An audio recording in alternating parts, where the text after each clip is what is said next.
Andrew Tate just keeps taking hit after hit, and this time, it's got nothing to do with stepping into a boxing ring.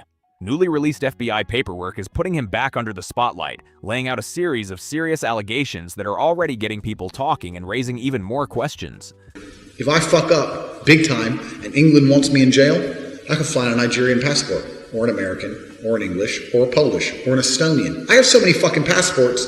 What, are you gonna block them all? In terms of access to commissary, communication with the outside world, they haven't been given it. So we know the deal here. We're not going to drag you through every single page of this massive investigation paperwork. But according to the filing, the UK is seeking Andrew Tate's extradition to prosecute him over allegations of rape and assault occasioning bodily harm.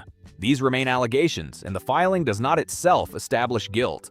The paperwork says a Westminster Magistrates Court judge issued a UK arrest warrant on January 19, 2024.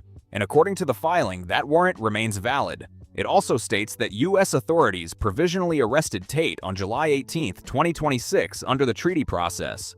From there, the clock started ticking. The UK was given 60 days until September 16, 2026 to submit its full extradition request along with the supporting documents. So there's still some time on the clock before that deadline hits.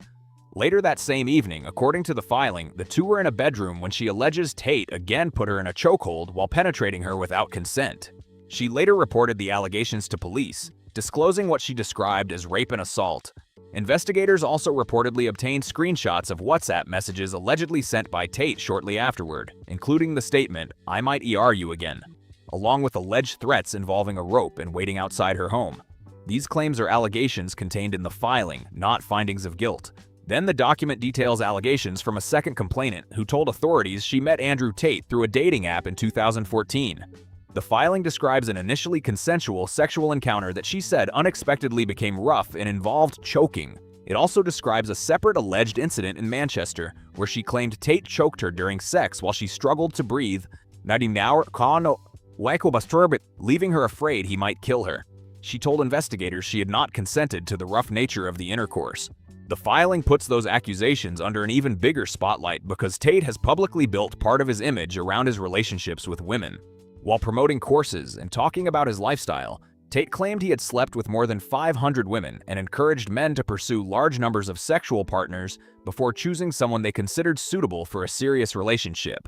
That public persona now sits alongside extremely serious allegations being presented in this extradition fight. There is an important period in a man's life where you do need to sleep with a lot of women. And I think in the modern world nowadays, if you want to find a good woman, you ain't going to find a good woman on your first try. I really believe, like, I understand the game inside out.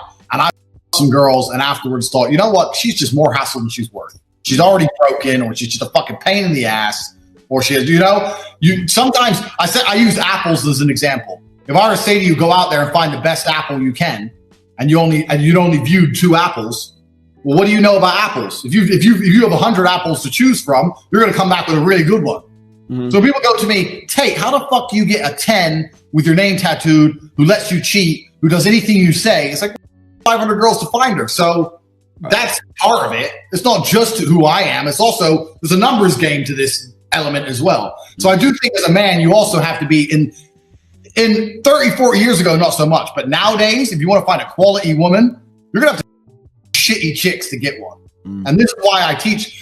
When guys say to me, Tate, you're declining the West because you're teaching guys in your course. I'm saying if you want to be happy as a man and you want to have a good relationship nowadays, you better learn to pick up, sleep with, and you got to learn to tear through some chicks. Because if you're just going to settle down with the first girl you sleep with, I guarantee you a divorce. I guarantee it. But the UK government is pushing for Tate to be held without bond, meaning they want him kept behind bars while the extradition process plays out. According to the filing, authorities argue that he presents both a danger to the community and a serious flight risk. Their first argument points directly to the nature of the charges and allegations, including rape and physical assault involving 2 separate complainants. Prosecutors argue that if released, Tate could pose a danger both in the United States and abroad, but they're also going hard on the flight risk argument. And according to the filing, they're bringing up Tate's own past clips and statements to help make that case. I talked to them, and I talked to like Albanians or Chechens, and these guys would be on the most wanted list. And And then they'd show me a picture of them in Dubai, picture of them in London, shopping, Sloane Street. Like, how do you do that? Oh, I got this passport from here, got that passport from here. I got a passport in another country and then changed my name in that country. So I have a perfectly legal passport with my face, with a completely different name. Like, they were just doing all this stuff, and I was sitting there going, what do I do? I don't need it. This guy was constantly talking about living off-grid, and now those words could be coming back to haunt him. Authorities are reportedly pointing to some of those very clips in their argument, basically using Tate's own public statements against him as they try to paint him as a potential flight risk. There's very old videos of me talking about how you can't live on one grid. You can't live off grid either. So the only way you can protect yourself is to live on as many grids as possible. So for a very long time, I was prepared by having multiple passports and banks all around the world and all that kind of thing. So they failed to damage me like they wanted to, but it was an interesting few months, that's for sure. Yeah. It was only recently I realised how in sort of contact the banks are with the law. And really, you look at it, they are just one, aren't they? Completely. And none of the money's yours. I feel uncomfortable with a lot of money in my bank. So that's another thing. Like, I'm now at the point where I don't really carry money at all. I don't have any way of paying for things because anytime I'm anywhere, I'm with like my PA or my security team, whatever. So it's almost weird how quickly you get used to like walking in somewhere, eating, and just walking out. I don't pay, and someone else sits and pays for me. Sorts it. So, yeah, so it's weird. I don't pay for anything. I don't have any money. I don't have any of that stuff anymore because... That sounds like true freedom, though. You don't have to worry about the money at all. They're also arguing that releasing Tate on bail would be too risky, pointing to the growing number of charges he faces. According to the filing, beyond the UK charges brought in January 2024, UK authorities recently announced additional charges against Tate, including 7 counts of rape, 3 additional charges of assault occasioning bodily harm, and 19 alleged offenses involving indecent images of a child and extreme pornography. These are charges and allegations, not findings of guilt. The filing says the United Kingdom intends to pursue extradition on all outstanding charges and provide the supporting documents within the timeline required under the treaty. It also points to separate criminal proceedings involving Tate and his brother in Romania, including allegations of rape, human trafficking, and forming an organized crime group. The argument prosecutors are making is pretty clear. With multiple serious legal cases hanging over him, they claim Tate has a powerful incentive to flee if released. Why are they dragging up allegations on me from 15 years ago by promising women money if they lie? And after an extensive investigation, contacting over 1,000 women, they found 3 girls who were prepared to lie. What about the 997 who said I'm a nice guy? This is a setup. This is a stitch up. And do not buy their garbage for a second that they give a single about the young women inside the UK, because they don't care. Our streets run with blood.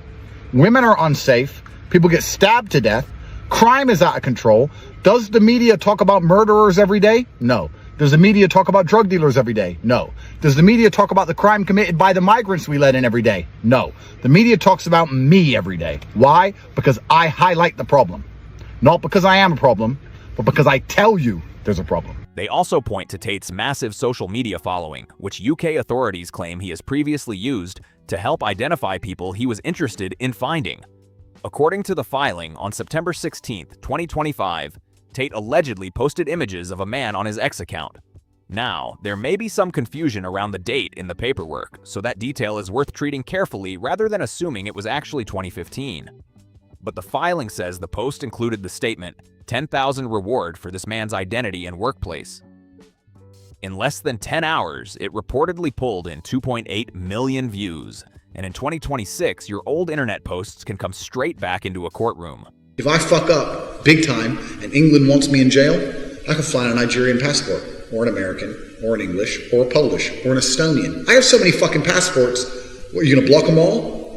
I've got 4 more I haven't even named on YouTube. They can't stop me traveling. There's always a passport I can pull out. There's always a driver's license I can pull out. If you ban one, I've got another one. I've got bank accounts in 19 countries. My shit is diversified. So am I off grid? No, I'm on so many fucking grids. You can't lock the grid on me. Prosecutors are now pointing to clips and posts like these as part of their case for why Tate should remain detained while the extradition process moves forward. Prosecutors are using those comments to argue that the brothers could potentially move around the world to avoid or complicate extradition attempts. I'm your concern? I'm not even fucking there, bruv. I'm in Hong Kong, and you know I'm here. So come get me. For example, the filing points to a New Yorker article, Andrew Tate's Empire of Abuse, where Andrew Tate was attributed as saying, "I just run around the world and I'll be above the restriction of any one place." The same article also attributed this statement to his brother.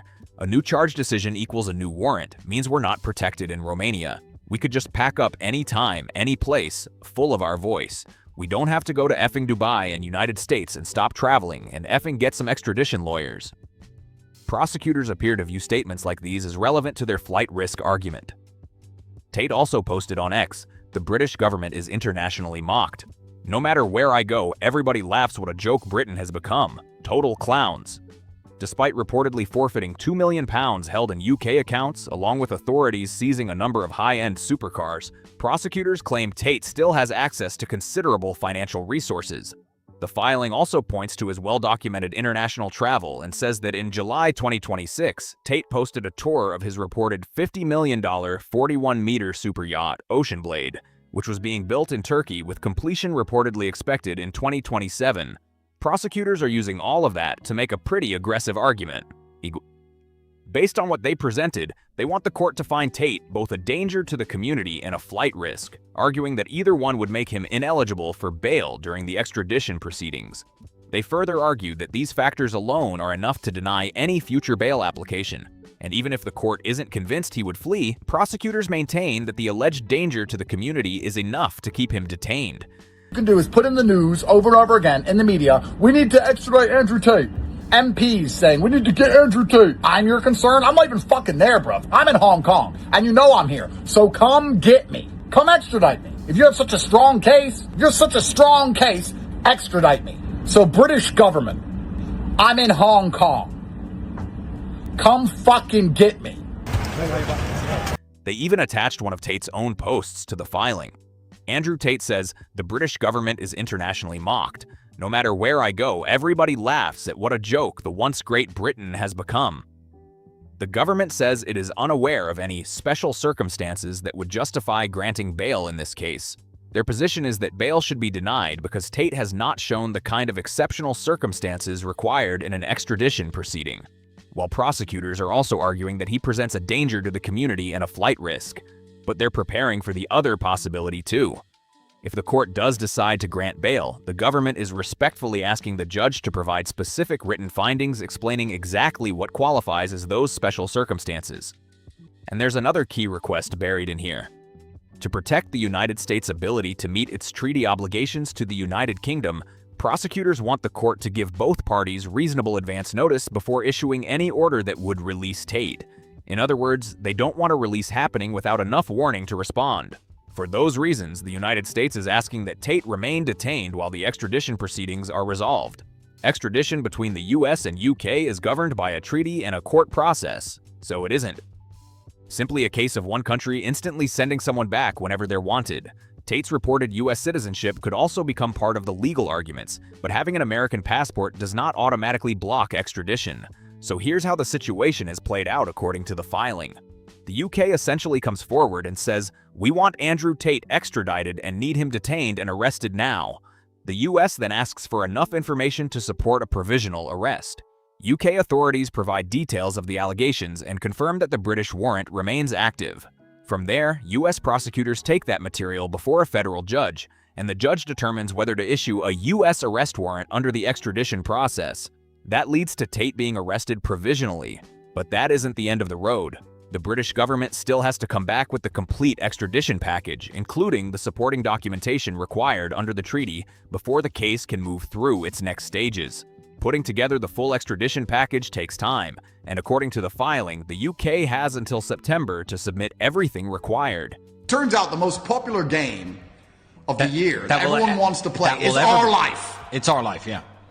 Think about it. Everyone's like, GTA 6, GTA 6. In GTA 6, think about it. I'm a big, rich, powerful man who manages to get money, and he goes to jail because he's a rule breaker and isn't afraid to say what he thinks, and he has a hot girl and girls love him, and everybody knows him on the street. He has a good reputation. He doesn't take crap from anybody, and he has fast cars and boats, and he gets to go out there in the world, and he gets to do whatever he wants. I want to pretend to be him. That's us. That's literally me. So our lifestyle is completely vindicated by the popularity of the game GTA 6. Yeah, that's very true. You people are going to sit there with a controller pretending to be me, Andrew fucking Tate. For thousands of hours of your life. And when you're finished playing, you're still going to be nobody. So instead of going out there becoming the guy, because those are your choices, you can go out there and become the character from GTA 6 in the real world, or you can sit and LARP online. In the meantime, Tate could seek bail, but prosecutors are arguing hard against that because they believe there's a serious risk he could flee if released. And while federal custody is obviously no luxury, Tate still appears to be leaning into that larger-than-life outlaw-style image he's built online.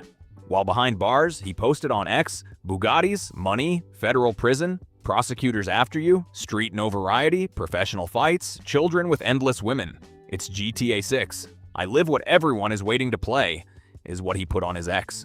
That post shows how Tate is publicly framing the situation himself, even as prosecutors are using his previous statements and lifestyle as part of their argument for keeping him detained. And there's another part of the Andrew Tate story that people might be overlooking: the passport situation. Well, Vanuatu says it is looking to revoke citizenship granted to high-profile alleged rapist and human trafficker Andrew Tate. An investigation by the Organized Crime and Corruption Reporting Project, OCCRP, revealed the misogynist influencer received a Vanuatu passport via a fast-track program around the time of his arrest in Romania in December 2022. Reports and online claims have raised questions about whether countries connected to so-called golden passport programs could revoke citizenship or travel documents because of his ongoing legal situation. Tate himself has talked for years about having access to multiple passports in different places around the world. But this is where we have to separate the talk from what's actually confirmed. After 10 or 15 years of building that international lifestyle, it's fair to wonder how many citizenships or passports he really has today. Claims that he has 25 or 30 passports, though, would need solid evidence before being treated as fact. And that's where this Andrew Tate situation stands right now. The extradition fight is still moving, prosecutors are pushing to keep him behind bars, and the UK still has to submit the full documentation required under the treaty. With serious allegations, multiple legal battles, and Tate's own old posts now being brought into the conversation, there could be plenty more twists before this is over. What do you think happens next? Does Tate eventually get extradited to the UK, or does this turn into an even bigger legal battle? Drop your opinion in the comments. And if you enjoyed the breakdown, make sure to like, subscribe, and share the video.